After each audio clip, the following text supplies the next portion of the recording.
Welcome, everyone, to the Special Education Inner Circle podcast. I'm your host, Catherine Witcher, and today we're going to talk about how IEPs are not just for academics, especially right now.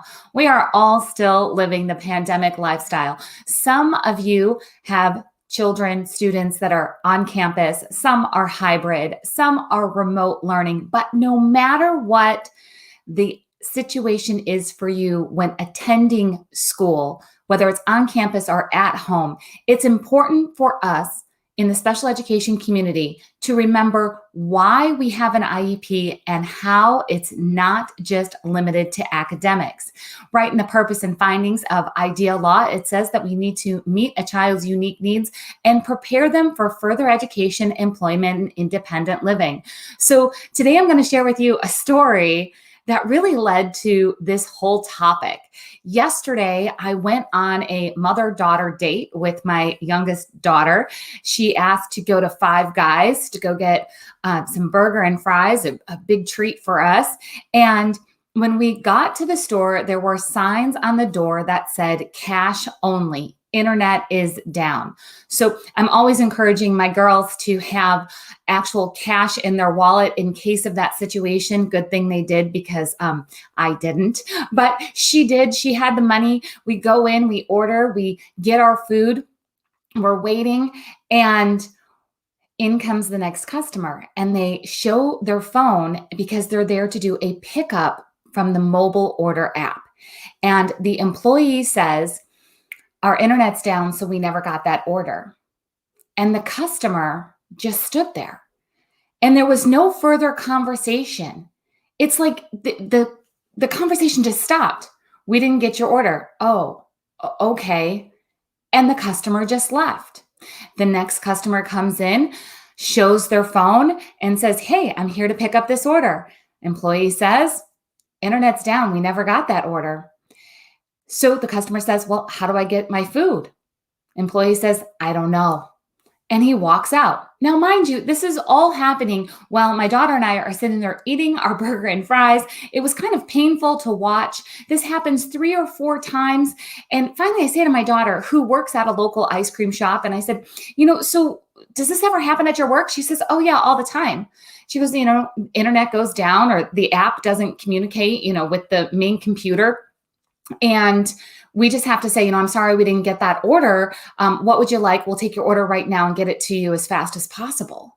So they have a solution at their work. There was no solution laid out, and nobody was thinking critically on what to do next. So when I think about the purpose and findings of IDEA law and preparing a child to be as independent as possible in further education and their independent living and having a job, in doing this, you have to be able to get through some tough situations. Now, we're in a tough situation as a community right now, right? We're problem solving all the time.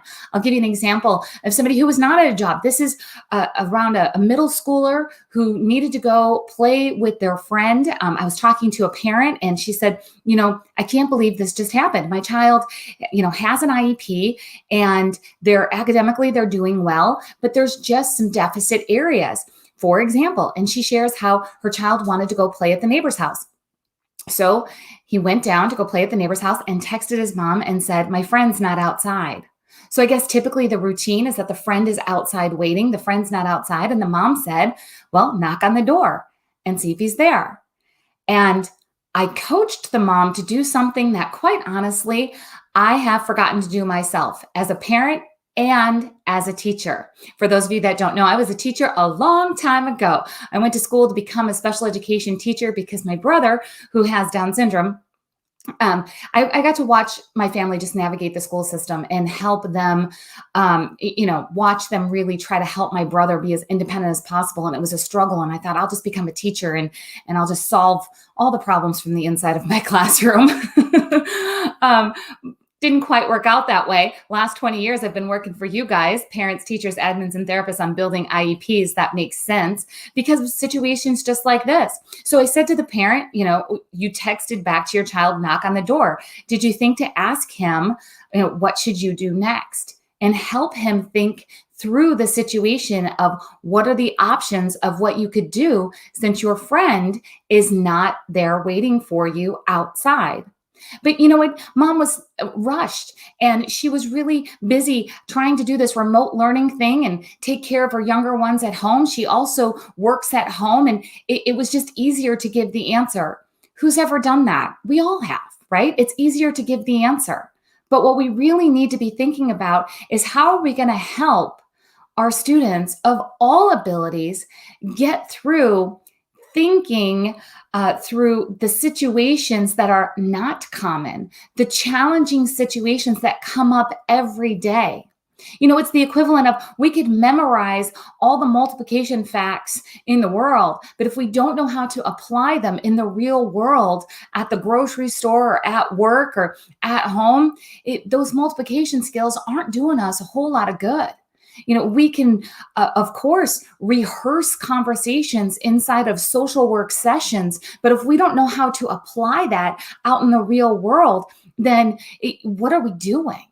So right now, I know you're struggling. I know things are different. I know there's a lot of challenges. I know you're rushed and there's a lot on your plate, but we have an opportunity sitting in front of us to truly slow down and help our students and our children work through these challenging situations that are uncommon, but they can build lifelong skills, critical thinking skills, communication skills, what to do when technology is not working quite right. We're all experiencing that right now. So instead of being rushed to the next worksheet or worrying about logging into that next Zoom meeting, if you're in the middle of teaching something that is meaningful, like how to work through a struggle in your home or in your community. So parents, if you're in the middle of doing that, do not rush to the next Zoom meeting. Take the time, because that's going to be more meaningful than just giving the answer and moving on to the next step. We've got a lot of hustle that's happening at home. Log into this class, hurry up and finish this. We got to get this next project done. But we are having bumps along the way. Instead of solving all of those bumps on your own, parents, let's go ahead and coach kids on how to critically think through the problems that are happening during this remote learning time, or during hybrid learning, or all the new rules that are at school. Teachers, this is for you too. It's about slowing down and not just getting to that next step, but helping children work through whatever that struggle is in the moment. The thing is, this relies on communicating with your team at a whole new level. I'm always talking about inside of the Master IEP Coach mentorship. If you don't know what that is, head over to masteriepcoach.com. We've got our next mentorship is starting real soon. So you got to jump in at masteriepcoach.com. We're talking all the time about home to school communication. We've got a lot of teams that are lost. They don't know what to do to support parents at home. Parents are lost. I don't know what I'm supposed to do school at home. But it's situations like this of helping a child connect in their community by knowing what to do when things are unexpected and how to get through that problem with a variety of solutions.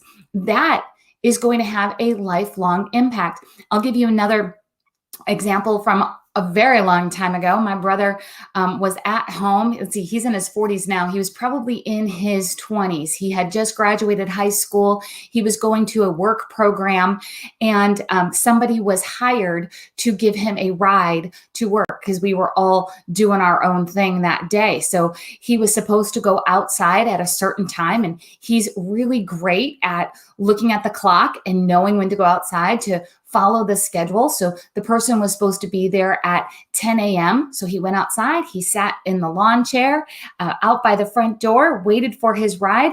And my dad came home from lunch at noon. And my brother was still sitting there because we didn't give explicit instructions of go outside at 10 a.m. and your ride will be there. And if your ride is not there, this is what you do next. Now, we never missed that opportunity again. We give very explicit explanations of do this, and if it doesn't work out, then do that. And learning to communicate that way, to give instructions that way, and to help my brother learn to problem solve of, how long should you wait for a ride before you call for help, or, tell your parents or your sister that you need a ride because your ride didn't show up. Those are all problem-solving skills that we have to get good at as parents, educators, and siblings in walking our siblings, our students, our children through situations that are uncommon but happen often.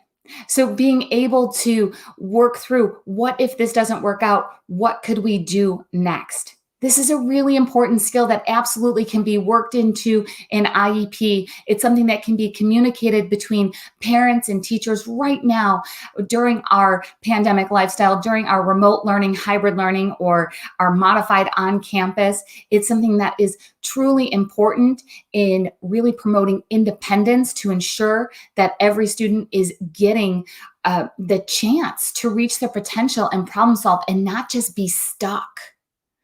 So I encourage you, as you look at this next week and you look at all the things that are on your plate and you're trying to figure out, where do I prioritize and what do we work on next and which worksheet do we do first? When you hit those bumps in the road this week, ask yourself, is there something that I can do with my child or with my student to walk them through and teach them how to get out of this struggle or through this struggle, instead of just giving them the answer? Is there something more that I can do that's beyond the worksheet, that's beyond memorizing facts, that's beyond just the curriculum, to help them become more independent and become problem solvers in their current environment?